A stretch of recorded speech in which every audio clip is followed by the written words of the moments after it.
बिस्मिल्लाहिर्रहमानिर्रहीम। अस्सलाम वालेकुम। हमारा रब रहम दिल है या जालिम। हज़रत दाऊद अलैहिस्सलाम के अहद दौर में एक औरत बेवा क्या हुई कि उस पर मुसीबतों के पहाड़ टूट पड़े। बच्चों का साथ और कुल जमा पूंजी बस 3 धर्म। हालात से मुकाबला करने की ठानी और जाकर बाजार से इन 3 धर्म की ऊन खरीद लाई। कुछ चीज़ें बनाकर फ़रोख्त की तो 5 धर्म वसूल पाए। 2 धर्म से खाना पीना खरीदा और 3 धर्म की फिर से ऊन लेती आई। इसी तरह कुछ दिन गुजर बसर किया।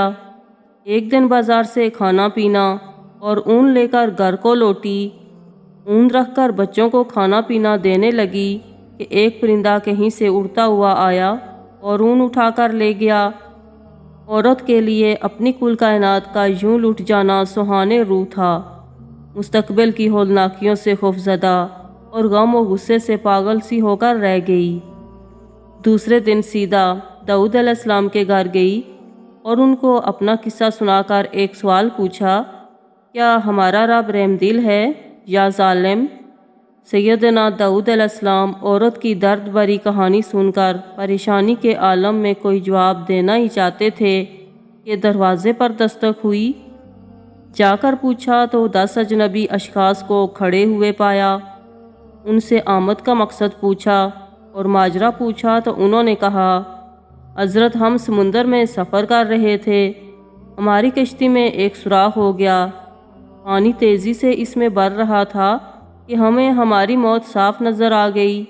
मुसीबत की इस घड़ी में हम में से हर शख्स ने अहद किया कि अगर अल्लाह पाक हमारी जान बचा देते हैं तो हम में से हर आदमी 1,000 धर्म सदका देगा। अभी हम ये दुआ कर ही रहे थे कि एक परिंदे ने हमारी कश्ती में ऊन का एक गोला लाकर फेंक दिया, जिसे हमने फ़ौरन सुराख में फंसाया। कश्ती को पानी से खाली किया और सीधे यहाँ नज़दीक तरीन साहिल पर आ पहुँचे। हम क्योंकि यहाँ के अजनबी थे इसलिए लोगों से किसी मोतबर आदमी का नाम पूछा और उन्होंने हमें सीधा आपके पास भेज दिया है। ये लीजिए 10,000 धर्म और हमारी तरफ से मुस्तहिकीन को दे दीजिए। हज़रत दाऊद अलैहिस्सलाम 10,000 धर्म लेकर सीधे अंदर उस औरत के पास गए। सारे पैसे उसे देते हुए कहा, अब मैं तुमसे एक सवाल करना चाहता हूँ कि क्या तेरा रब रहमदिल है या जालिम? सुभान अल्लाह, बेशक अल्लाह अपने बंदों से 70 माओं से भी ज़्यादा प्यार करता है और वही है जो बुरे हालात में हमारा सबसे बेहतरीन दोस्त है। आपसे रिक्वेस्ट है मेरे चैनल को ज़रूर सब्सक्राइब करें। शुक्रिया।